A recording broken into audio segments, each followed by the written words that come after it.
Hello, everyone, and welcome to Simon da Roza and mine's final conversation on his executive functioning infographics. Now, I'm sure we're going to go back and talk about them again and again because of these great resources that I'm so glad are now available to us. But this is the last time we're sitting down to talk about them with their initial formation. Yes, yes. Good morning, Dr. K. Good morning, Simon. Lovely to see your smiley face. Yeah, look, we've had a lot of feedback about these because it better matches what kids need and what teachers can do. And so I'm really excited because these things do make such a difference. And when I've seen kids using these and they get that, I get it now. It's just when that penny drops as a teacher, there's just nothing better. So the reason I like them too is because these are good for, these are good for all kids, but they're great for ADHDs and diverse thinkers as well. So yeah, I think we're onto something. Yeah. I'm sorry, I have quotes that I'm putting up for ADHD Awareness Month. And one of them is, what does it say? I'll tell you give me 1 second. If we run every class the way we run it for kids with ADHD, we probably would have a much stronger education system. And what I was saying is these, executive functionings are things that we start developing when we're about 5 years old at the earliest, assuming that our brain has typical development. And there's a delay for individuals with exceptionalities, and all humans aren't born with these. They're born with the potential to have them. Yes. And with the right facilitation, they can develop them. Mm-hmm. So if we build the scaffolding into our teaching so that the children can develop them, everyone in our class is going to benefit. And you can't say, well, some kids are more advanced, because executive functioning continues to develop until you're 25 years old and even after the fact, right? So in our 53 apparently. In our elementary school and our high school classrooms, it's completely developmentally appropriate to be working on these skills. Look, absolutely. And it doesn't take money. It's not a new program. It is just a shift in thinking. It's a shift in thinking away that these children are in control of their behavior, that they are choosing to do these things, and they're not. I mean, unfortunately, a lot of people have used ADHD, I feel, as an excuse, and they've really muddied the water for a lot of people. But those ADHDers who are, have teachers in their classroom that are doing these things respond, and that's the difference. If they don't respond, then perhaps you're dealing with some other unmet needs, or perhaps they're communicating something else. But yeah, these kids respond, and it's a leap of faith that they have to take. But yes, look, I think we'll be talking about these a lot. I've packaged all these together in a book, and you think that book would be like 8 pages long, wouldn't you? I got the 7 pages that you've created. Yeah, I've put them together, and I think last count I was up to 74 pages. Oh, wow. I can't wait. I know, I just keep on putting it all together, but I will get these out because I think they're a really handy tool for everybody. And the next lot, executive functioning for the home, which you and I are going to be working on. And then I'm really excited about making an executive functioning book for teens, so to help them self-advocate for themselves. And there's a critical area that I'd really like to investigate, that I've just become aware of, really. And that's the link between high school and going to university, and the options. There aren't too many options for those smart kids, but who have an executive functioning which is 3 years behind. So they may not, even though they might have a chronicle age of 17, they're really working at a 13 and 14-year-old. And TAFE and universities probably not their vibe, probably not their thing. No, they need some other options, and there aren't too many options in there too. But so that's another area I'd like to look at. Yeah, there's some places in the United States that are very expensive kind of transition schools, and that's why the idea of a gap year, you know, is a good idea for some students who just aren't there to take on that full responsibility. And you know, in the United States they call them like junior colleges. In Canada we call them colleges, and they're teaching the quality content, but it has the smaller class sizes and the little bit more help and scaffolding, right, to an extent where the universities are like, okay, you're on your own, right, right. So there are those. And then I remember, you know, reading those books about 7 effective strategies for people with, or for teens, or, you know, successful business people. And they're all individuals who have strengthened these executive functions so that they can be efficient. They have good task initiation. They're good at delegating tasks that they're not strong in.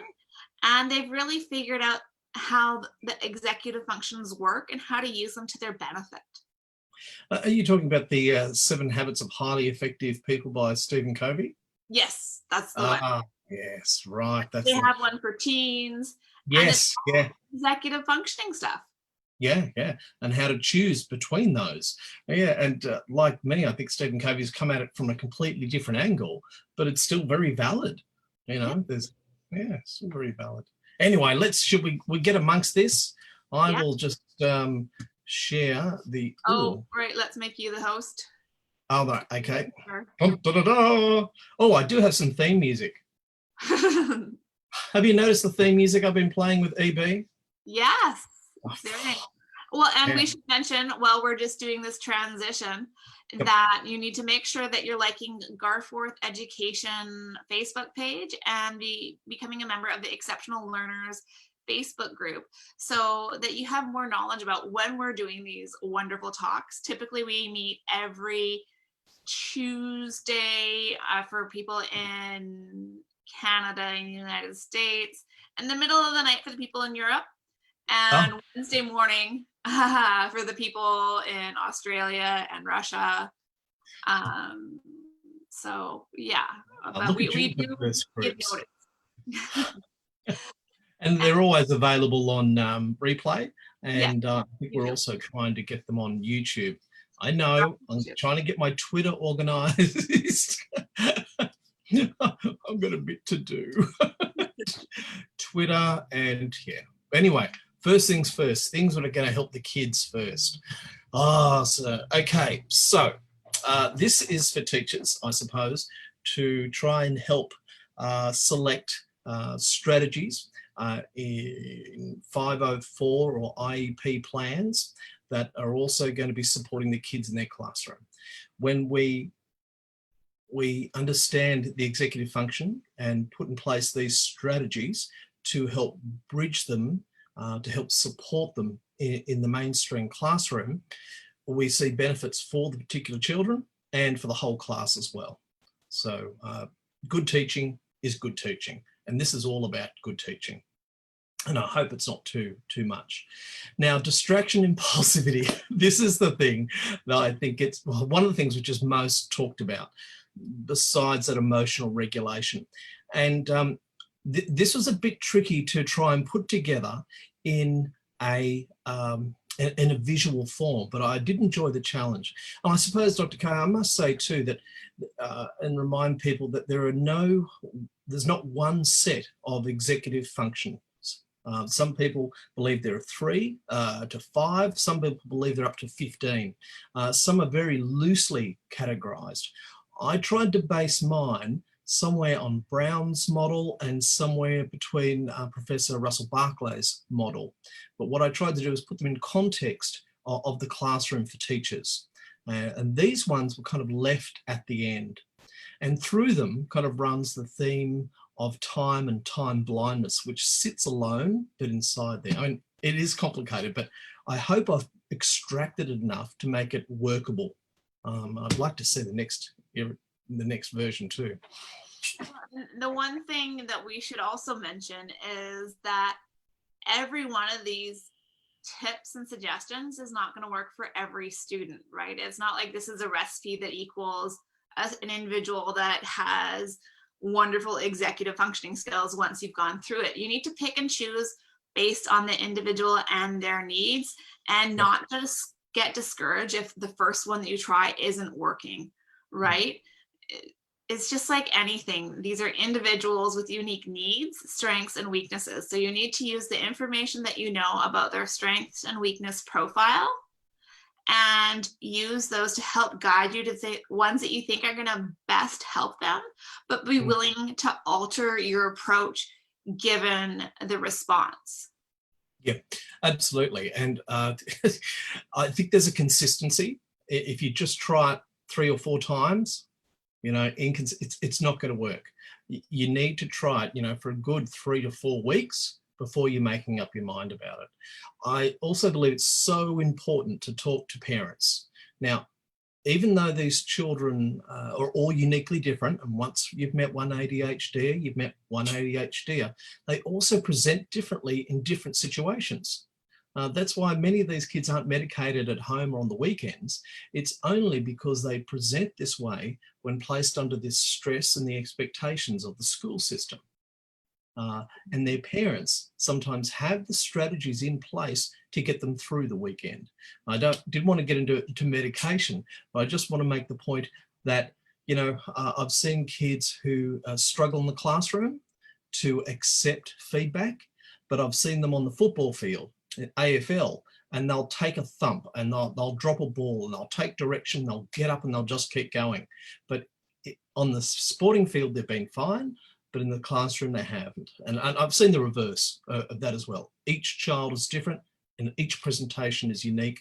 So yeah, you're going to have to try one for a little while, then try another one, but the clues are in the diagnosis, and you're fantastic at interpreting those. That's a great service.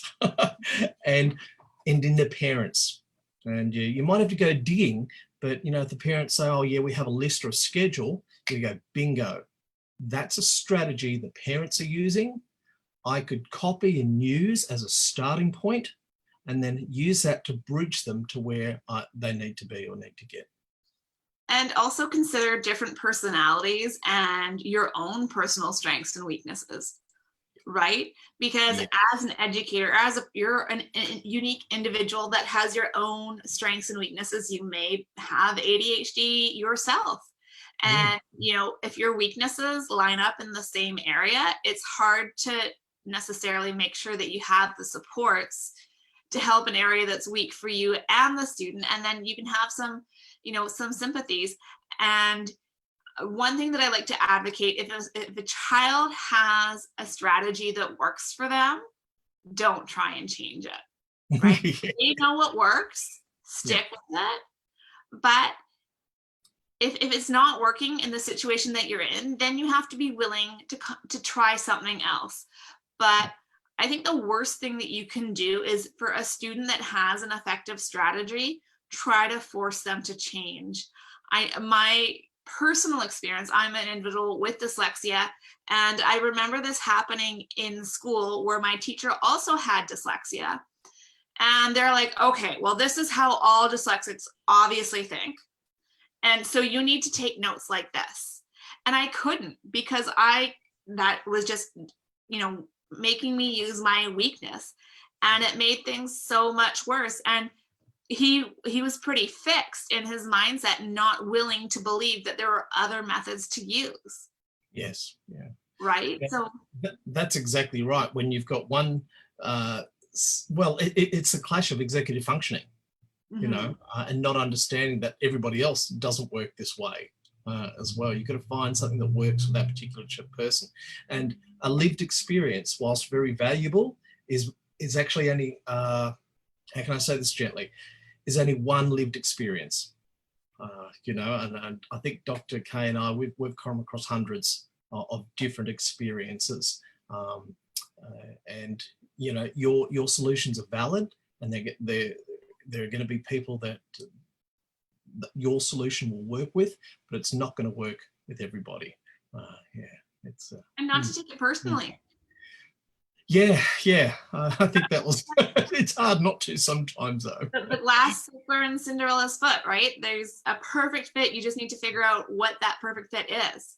And it takes time, effort, and a lot of perseverance. I mean, it's funny. So right now I've been doing my morning lives and talking about the 6 traits that are commonly found in individuals that are successful that have a learning disability or ADHD or an exceptionality.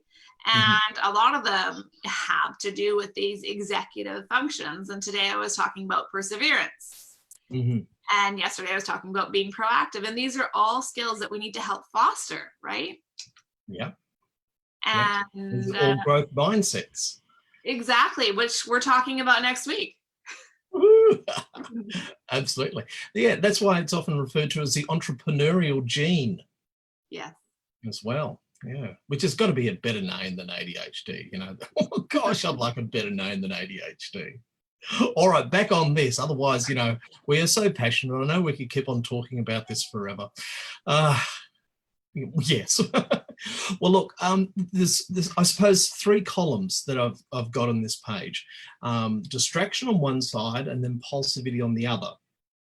But down the middle are kind of strategies, which both can be utilized by both sides. So I wanted to make sure we put collect baseline data or data in there because, you know, as teachers and us, you know, as a parent too, you know, we are always moving on and moving forward. Once we hit one goal, one target, we go, right, what's next? Whether that's a spelling word, a type of writing, or, you know, a maths, we're kind of going, what's next? And we don't often give ourselves credit for how far we have come and how far we've kind of dragged the children along, sometimes kicking and screaming. So we don't often realize how far we've come. So I think it's very validating. And I encourage teachers, if they do have some professional development time or a mentor or a buddy, if they can come and collect some data on a particular behavior, then the teachers themselves can see how effective or ineffective, but hopefully effective, the changes they are making in the classroom to the kids. So it's a bit of action research, we call it. And I think it's a really powerful thing. And I think it, you know, it's very validating for teachers as well. Okay, so on the distraction side, on the left-hand side, I've put modify the environment. Now, there's a few things here. Often I read from pediatricians and psychologists, and it's usually the first line to help children with ADHD, any of the 3 presentations, is to sit them up the front. You know,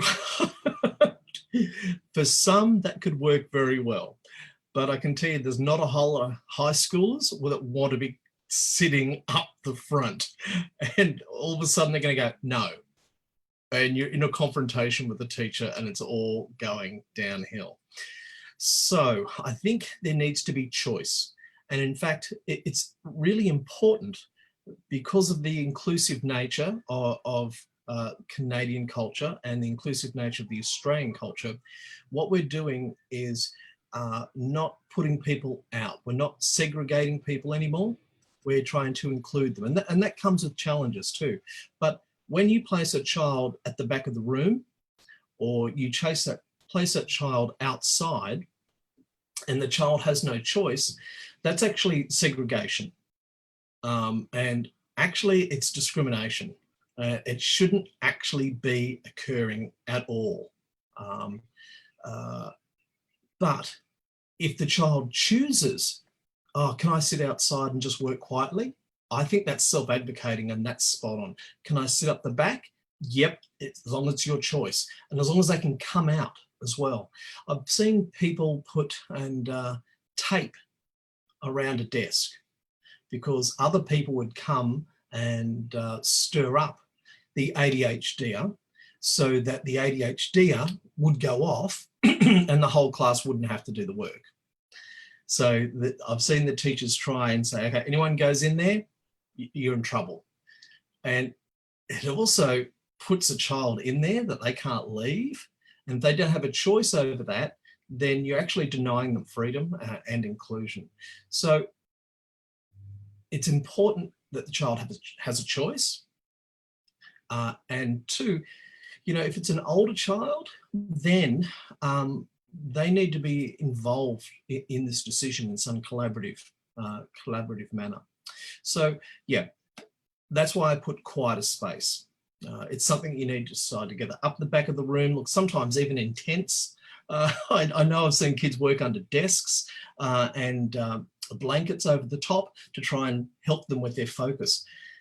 Why not? If it gets them to work on their work, then great. You know, what is the big battle here? Locate the child in a traffic area. I've made that mistake where I've put them up the back near the pencil sharpener. No, because there's just too many people to talk to. And so, you know, some of the rooms I've walked into are just absolutely gorgeous. Teachers do so much work to put, you know, show the kids their work is valued, and they frame it up and they put it nicely, and they've got ropes and fishing line hanging around, and it's just a wonderful stimulation, but it can be a distraction. So if you can find a space which is less distractible, then you're going to help the child as well. So 3 tips: modify the environment if you can.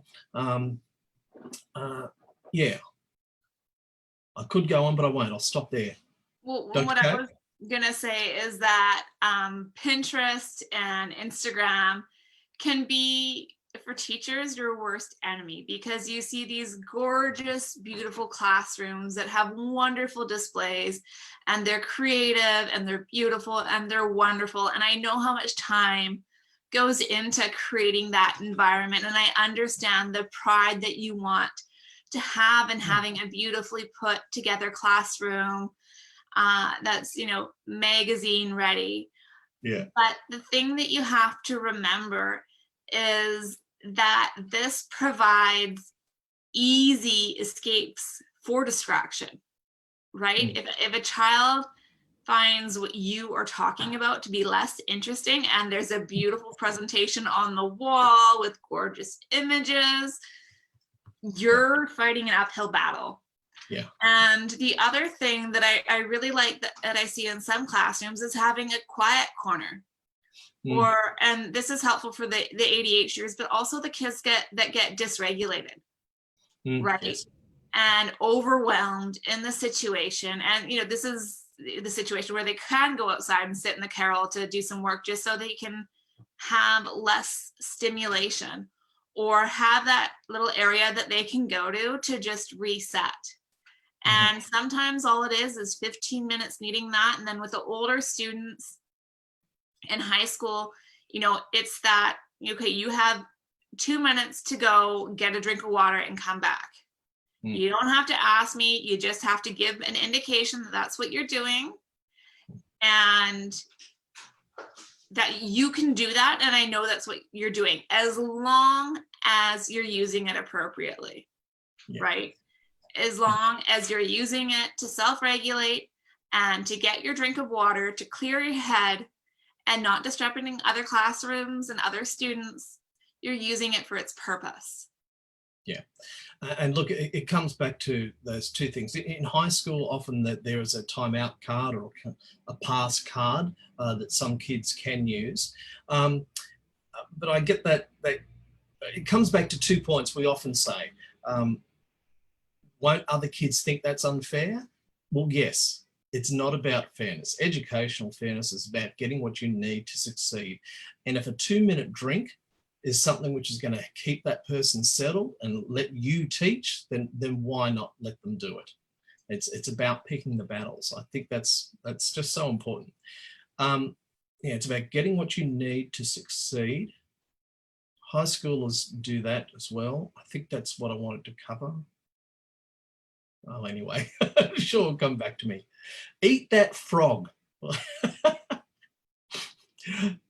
Now, this is a book called Eat the Frog by Brian Tracy. And he was talking about an American author, oh my goodness, Mark Twain, because Mark Twain did an awful lot of things. You know, he was I'm not too sure if he ran for some position, but he was always putting a lot of content out there. Now, I explained this this theory to the kids, and it works. But basically, he says, you know, if you can do anything you want on that day, anything you want, you know, you can play screens all day with your mates. You can go to a theme park all day if you wanted to. Oops, sorry. You can do whatever it is that you want to do. But first of all, you've got to eat a frog.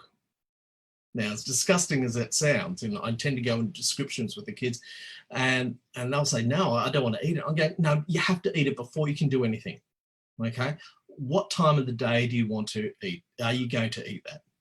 Inevitably, they'll say, in the morning, and let's get it over and done with. So I'll then say, well, okay, how does that relate to our schoolwork? And even the youngest kids go, oh, just get it done. That's what you mean, Mr. D. Fine, got the lesson, okay. And I say, no, hang on a minute, wait. What if you've got to eat 2 frogs? And one is particularly ugly and grotesque, and one is, yeah, quite nice. Which frog do you eat first? And hopefully they'll say, although I've heard some wonderful excuses, you eat the ugly one first and then eat the nice one, because if you eat the nice one and still got the ugly one, it's going to be harder. And then I'll say, well, what are the implications for our learning and our homework, our schoolwork? Oh, okay, Mr. D, do the stuff you don't want to do first and leave the stuff that you do want to do till later. And you kind of go, yeah, that's exactly it. So when I talk to my older high school kids, I say, look, if you're studying for subjects or you've got some assignments to do the one that you don't want to do first. Leave the one that is more interesting, more attractive till later, because you might be tired. You're going to have more enthusiasm and more chance of getting it done if you leave it till later on. Because if you do the one that you want to first, you'll probably spend lots and lots of time on it so that you don't get to the other part that you have to do it all. You'll make some excuses. So that's why I've tried to phrase it as do what you like last. And yeah. I just relate it to, I remember my cousin saying to me when I was little and we were at some big family dinner, well, you eat the worst first. Yep. Mm-hmm. Because then you don't have the yucky taste in your mouth. Yeah, absolutely. I used to always eat, you know, the beans first, or the greens, and then leave the meat or the potatoes till last. Yeah. Yeah. Okay, so moving on down to use music or sounds on headphones. I know I've said this before, and some people think that's kind of counterintuitive, but it can cut out noise. We've seen lots of kids wear noise cancelling headphones to larger events now, and they can participate. But also, some music can just provide that oral stimulation they need to help keep them focused. In many ways, it's a bit like kids when we're fiddling with something. And often when I'm meeting and working with kids, they'll want to be drawing or fiddling with something, or I provide them with a fiddle tool. It just provides them with enough extra input that they can actually focus on me. I actually take it as a compliment often when kids are doing that. They go, oh, I'm usually in trouble for that. So we can have a talk and have a laugh about it. Yeah, but, you know, I know some teachers will think, you know, I think these kids are taking advantage of me. Everyone wants to do it. Yeah, there will be some overuse at first, but then it will settle down, just like fidget spinners. And I do like these things, but they're a tool, not a toy. And once you develop that culture, it works. Well, and that's the thing. And I know this is one strategy that I personally used as a student, and it took a lot of time for people to understand it.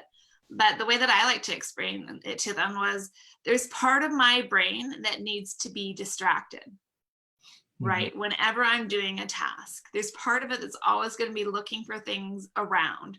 So if I'm listening to some, calming music, or, not something that I'm really hyper involved into, but it gives that little piece of my brain that needs to be distracted, the distraction that it's looking for, so I can focus on my work, right? And it just allows me to concentrate and get my work done that much better. And once people are able to accept that and see it in action, it's easier. But the thing is that you need to understand, this isn't the right tip for everyone. And just because it's not the right tip for you doesn't mean it won't be for your students. Yes, yep, absolutely. Yep, and it may work for one of your students this week, but not next year. But, and there are clues like kids covering up their ears or kids humming. Yeah. If you see them doing things like that, then you think, okay, well, that may be a bridge, that may be a strategy they've found themselves, which we, again, as you said before, we can utilize and extend. Although I have found the girls tend to find these strategies which help them, and thus ADHD girls are much harder to diagnose and see in the beginning. But when they get to the end of primary or high school, when the expectations change, we find that these adaptions fail them. And then everything collapses into this perfect storm. And that's when we find out they've actually got ADHD or something similar. It's because they've had strategies which haven't quite worked. But your point is so valid.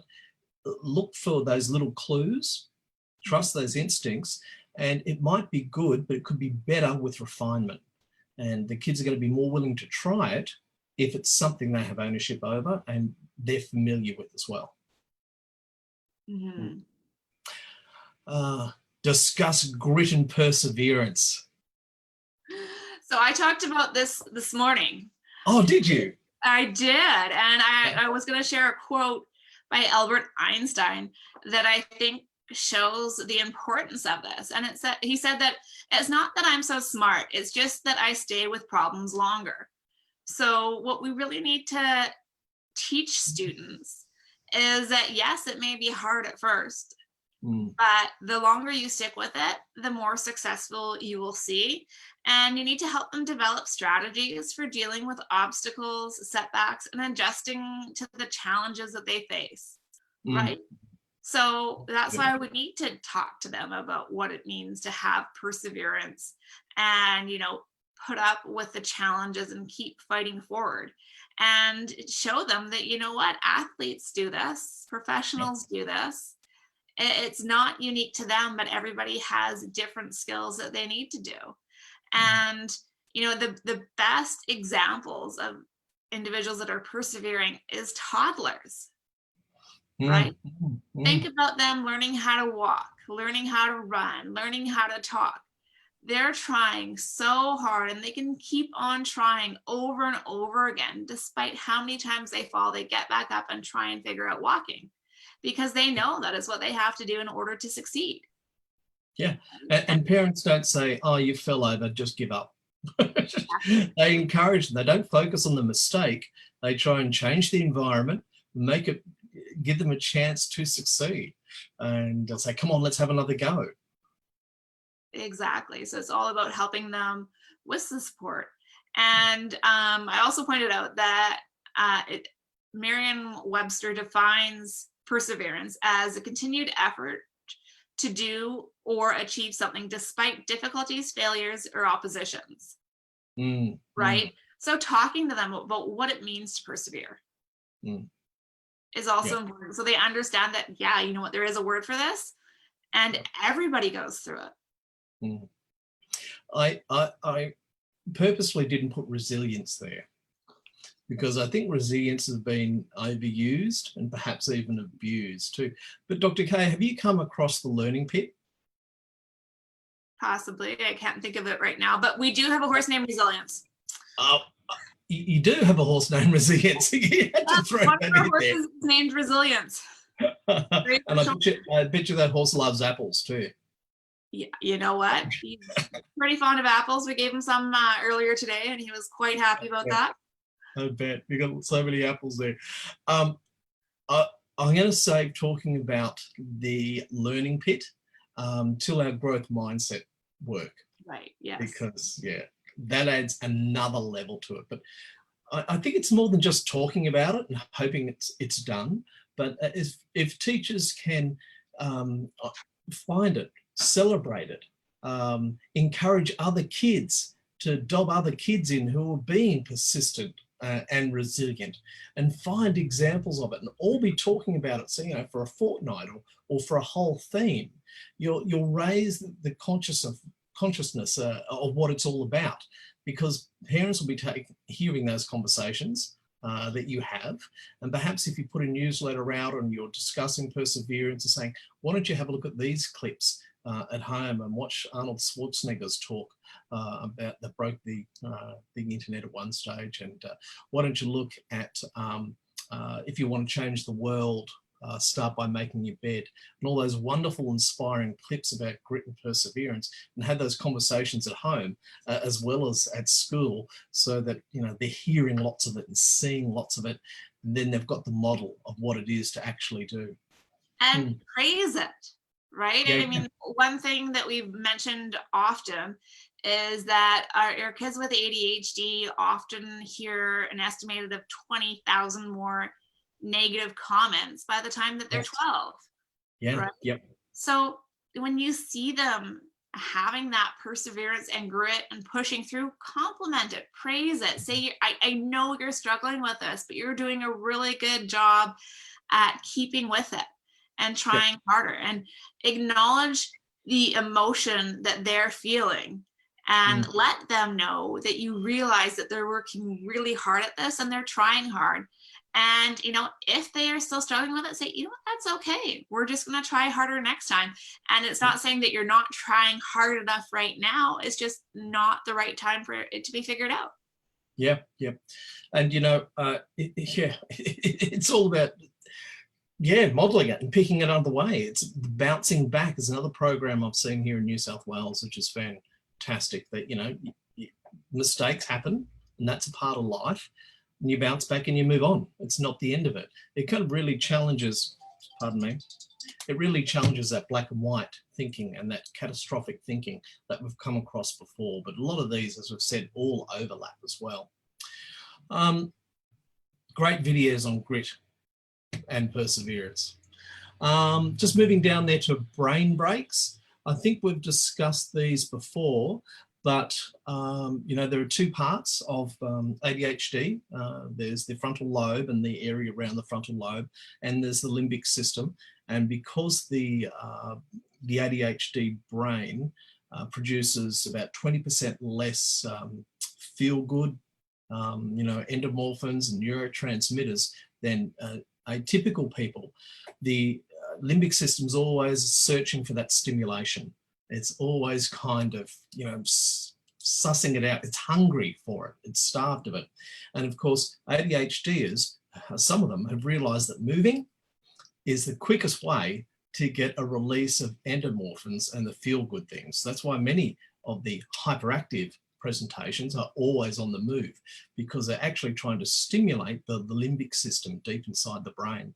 So brain breaks can be really handy, really handy. Also, if you give them that brain break and they've got a surge or a tide of adrenaline or endomorphins going through them, that's going to help them refocus back on tasks as well. Yeah, and, you know, there's simple things that you can do, and, you know, talk to the kid or the individual about it as well, because there may be things, you know, if you say, you know, when do you feel like you can do your best work, right? Oh yeah, well, after my hockey practice, or after I go for a bike ride. And if this is things that they notice, especially as they get older, you know, some kids may benefit from biking to school and just getting that extra release before school even begins. Oh yeah. And getting that activity will help them just focus for the rest of the day, because they're getting it right in a burst in the morning. And, you know, I've known people that are adults that realize this, and they make a point of doing it in the morning before they get the day started, just so they have that feel good starting from the beginning, and then they're more productive throughout the rest of the day. Yep, absolutely. Yeah, spot on. Actually, I suppose it brings us to those next points too. One of the highlights of my teaching career was having an all-boys kindergarten class. The numbers just happened to fall that way, and I happened to be the assistant principal, so I kind of got it through. And the only deal I had with the principal was that he had to allow me to teach it differently, and I did. Such a blast. But one of the things I had out there was a course that the OTs and I had made together. So I'd set that up each morning. I'd take all the kids out and taught them how to use it. And then when they started to get bored of it, I'd leave it there as an option.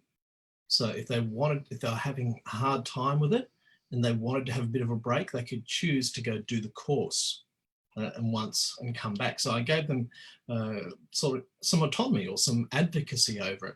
And there was left hand, right hand movements. There was jumping, there was walking backwards. There was a whole lot of core work.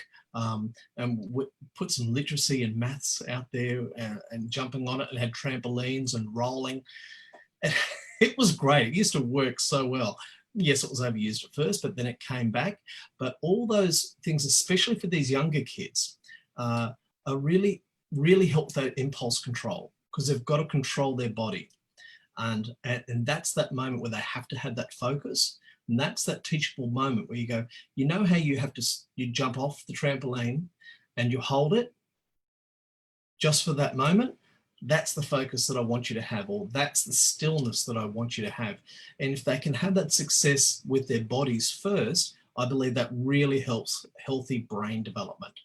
And that's probably better than just going out to go get a drink of water, but it's still movement.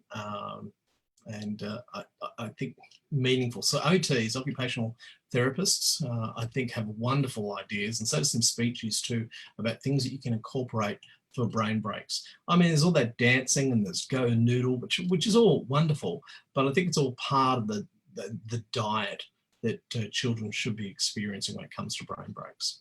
Well, and then I don't know if they're becoming popular down there, but up in Canada and the States, we have these sensory pathways in the hallways.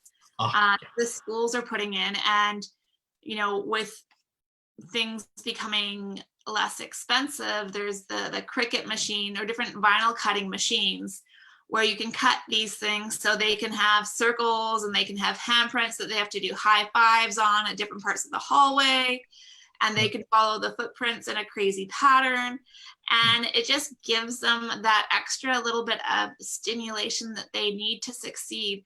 And I know, for example, my children's school, their PAC put the money forward to create this, and I think it was only a couple $100 for the PAC, and the kids love it. Yeah. I know they were installing it last year, and you know, even like when you're walking in the hallway to bring your kids to class, everybody was doing it.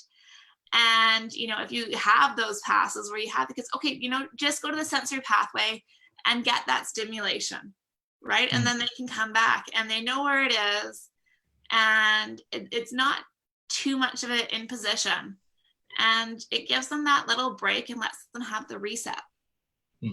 Yeah, I mean, there are difficulties in being able to observe and watch them, and teachers are, you know, they're constrained by some of those things, but I encourage the teachers who are watching to try and find your local solutions. Like, it doesn't have to be the beautiful Pinterest things that Dr. Kay mentioned. Just find something that works for you, I think.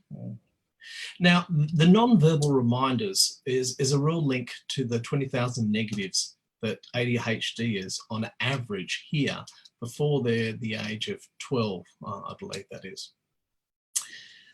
Sometimes just hearing their name in a tone they're not sure of can be enough to actually trigger them, because they've heard it and associated it with so many negative things before. So a tap on the desk, a special wave, a knock on the desk, a sound, a wink, a nudge, a kind of a pat on the back, but not a pat on the back. These are all things, these non-verbal reminders can be just as effective. And you can always catch up with the kids later if they're doing something that's disruptive and you give them the wink or you give them the nod, and they stop themselves, they regulate themselves. It's really important that you give them that praise that you mentioned straight away too. But often kids will love the idea that they've got a special message just for them, just collaboratively decided between their teacher and themselves, and they will kind of respect that too, and they'll use that. Yep, it will probably stop after 2 weeks, but that's the nature of it. You have to try and reinvent it to make it interesting for them too, because again, to get them to participate and get them motivated, and that was last week's talk, it needs to be fun, it needs to be creative, it needs to have personal meaning or personal challenge for them to actually engage in it. Right. And I just thought, because I shared that quote today by Dr. William Dodson, and it says, it's estimated that by age 12, children who have ADHD receive 20,000 more negative messages from parents, teachers, and other adults than their friends and siblings who do not have ADHD. So it's really important that we're more cognizant of that, because this is not something the kids can control, right? It's part of their neurodevelopment, and they're not doing this intentionally. I can almost guarantee you that every individual with ADHD out there would wish that it was easier for them to focus and begin tasks and stay on tasks, as opposed to be where they're currently at. Like it's frustrating, it's challenging, and it's not something that they're doing intentionally. Yeah, and that's the big gap too. And it's really important. It's important because these voices they keep on hearing become their inner voice. And it becomes often, when you get 20,000 negatives, by the time they're 12, that inner voice is an inner critic. And what we really want to hear is an inner cheerleader to help these kids along too. And of course, non-verbal reminders, it enables you to continue the flow of the lesson. It doesn't mean they're getting away with things. You're acknowledging it. Perhaps there is a time when you do ignore things and then come back to it later to give the kids feedback, just to ensure the flow of a lesson, because sometimes there are so many interruptions.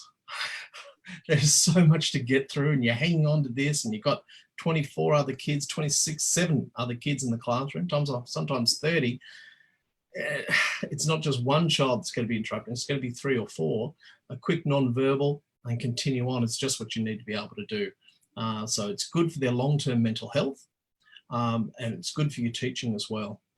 Well, and even bringing in a couple other points we have on this infographic, that nonverbal can be just taking a minute, composing yourself for doing a breathing exercise and getting the class to follow suit because they see you doing it.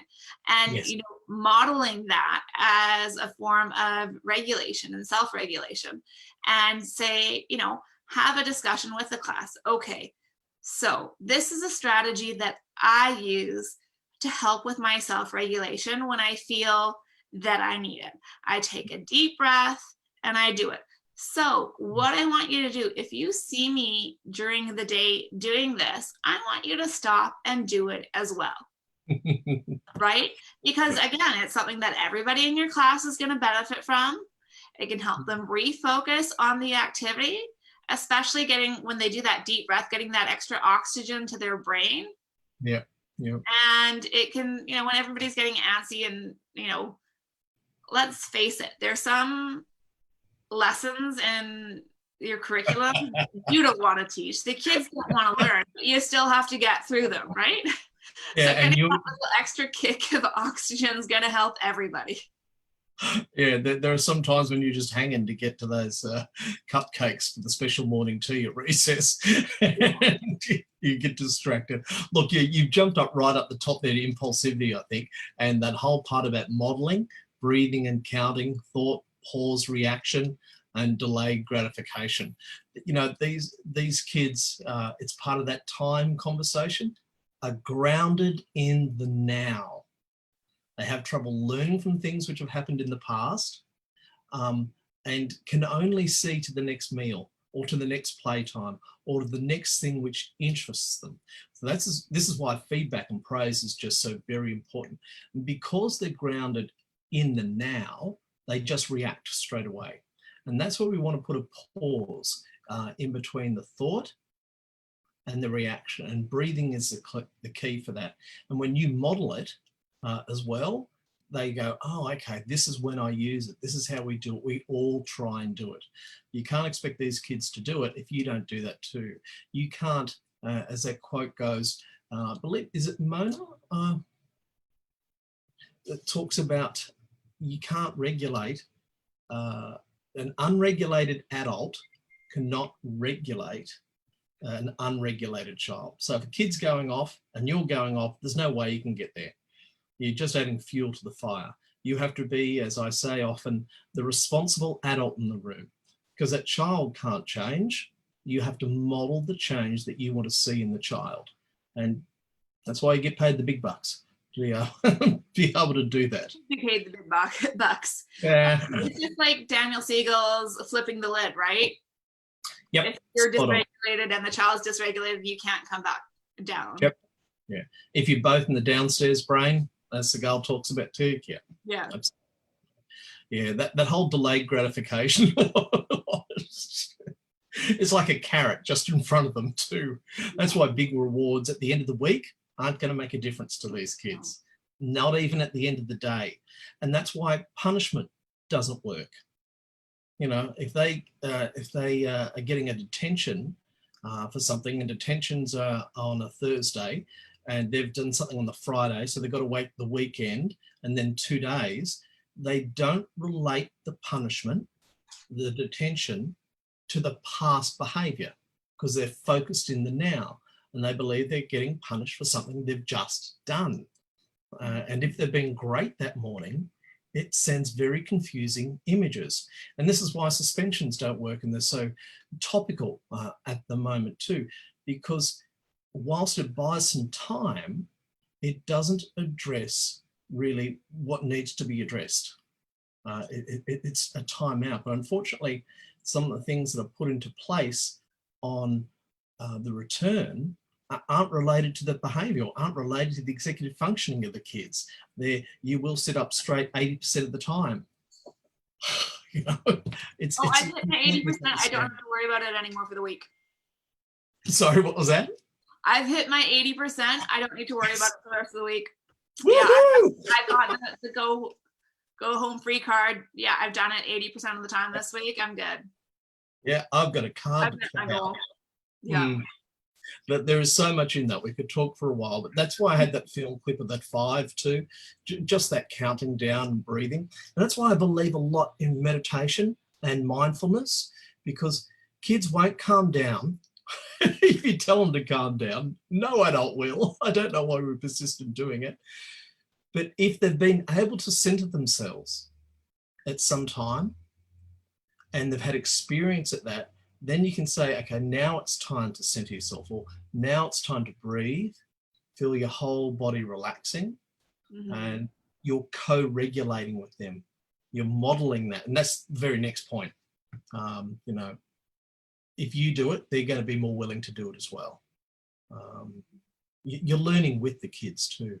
And that's what I love to do. It brings us to the next game, that I work on games. And I suppose doing the course with the kids, I often, when I've got clients and younger clients, playing Jenga is all about that focus and control, and then accepting things when they don't go wrong, you know, managing those big emotions.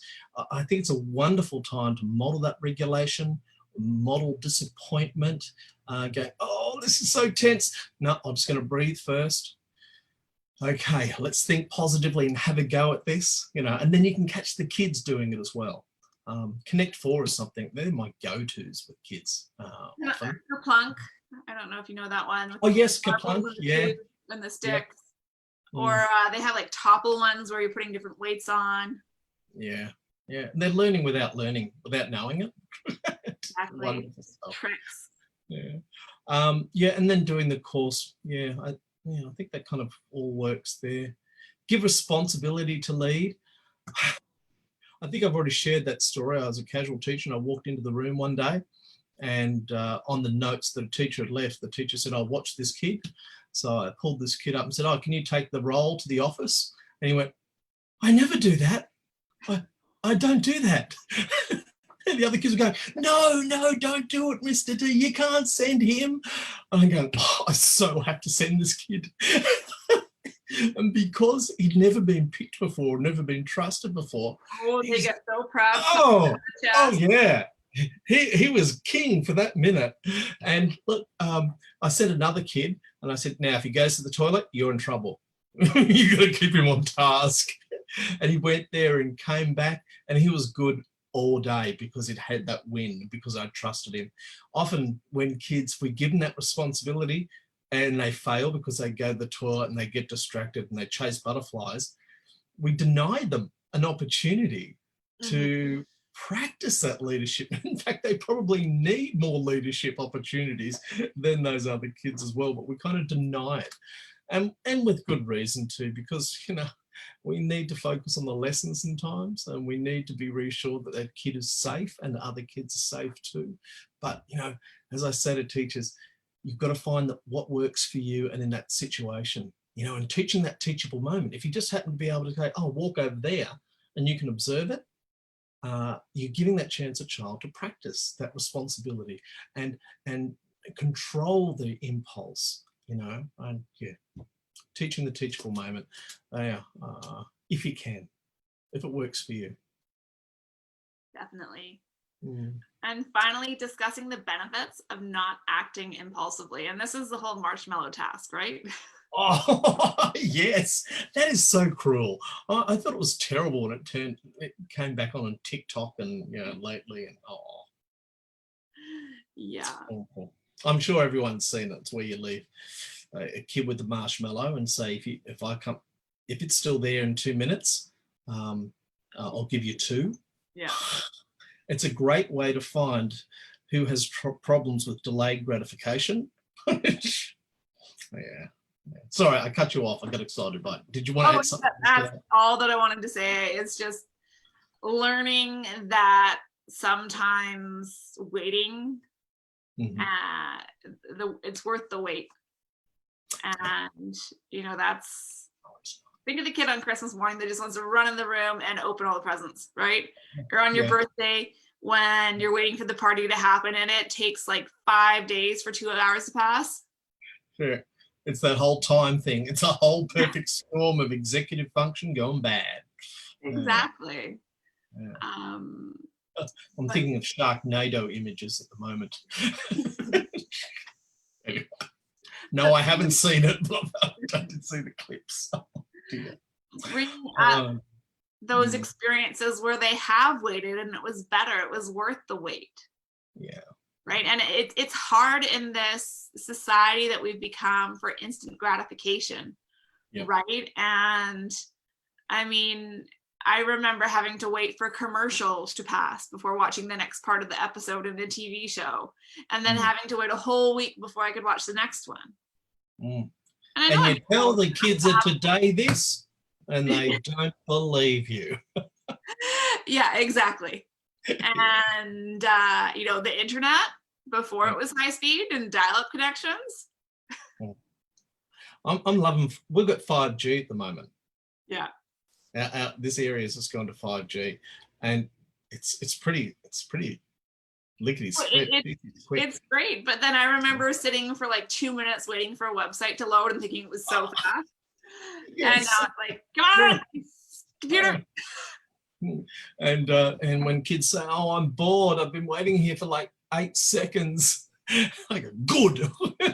Welcome to my world. I remember when." Yeah, there's a whole Monty Python skit in there. Yeah. Well, Dr. K, it's always lovely to talk to you. Of course. Do you want to turn off the live? You see that Ah, button that says live on Facebook? no. On your screen on the Zoom No. If I call. stop sharing. Hang on, where's that sharing thing gone? Come on, it's disappeared on me. Maybe it's just behind. Oh, there we are. Oh, I see you are screen sharing live. I'm just going to stop the share.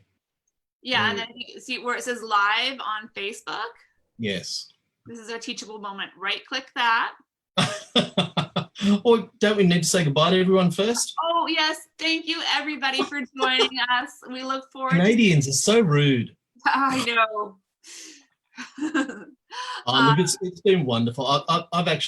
I'm so proud of these infographics and the difference that they're making. Yeah. And I'm loving that teachers are actually giving this feedback and saying, oh, look, we're trying this, we're going to share that with the team. Well, and I've been actually putting them into IEP binders for my clients when their child's weak in certain areas. I just print them off, throw them in. Fantastic. And yeah, they've been really helpful. Well, when I get this kit together and get it out, and it's got all those in there, it will be there in one place too. But yeah. Anyway, wonderful. Great talking to you. Looking forward to talking about a growth mindset next week. Yeah, definitely. Yeah, that's one of my favorite topics. And then we'll see how we go. If there's something that you would like us to talk about, Let us happy know. to do that as well.